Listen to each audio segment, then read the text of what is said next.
साधारण बुढ़ी मौसी मृत्यु पर मिला गार्ड ऑफ ऑनर सम्मान।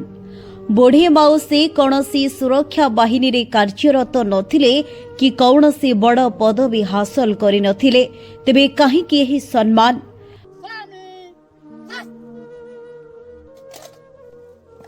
बुढ़ी मौसी सबुठारु महत् कार्य करिसेंती, निजर अंगदान करिसेंती, अन्य जीवन बंचाइसेंती।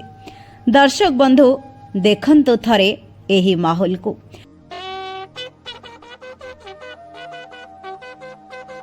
एभली दृश्य को देखिले एमिति लागुछि सते जेमिति भारत मातार सेवा करिथिबा जणे सैनिकंकु आज तोप फुटाई शेष सम्मान दे विदाय देउछन्ते ए स्थूल जगतरु।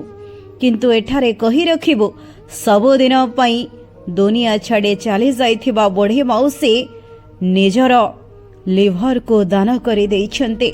हुए तो बुढ़ी मौसींकर ए शरीरटी सिना जଳି जीव, किंतु तांगर सेही शरीरर गोटिए अंग पाई आज आउ एक जीवन सबुदिन पाई बंची रहिबो।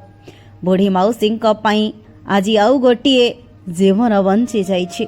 एभली महान कार्य करिथिबा मौसींकर घर हेउछि केन्दुझर जिला पाटणा ब्लॉक रो जमुनापसी पंचायत कोड़खमण ग्रामर कुलमणि महंतंकर पत्नी लता महंत।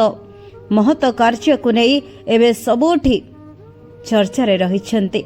मृत्यु पर अंगदान करी अन्य मानक पई उदाहरण साजे जाइछन्ते।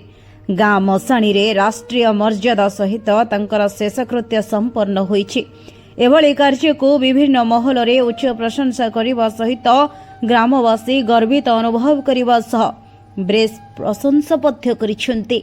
Bureau report Odisha info.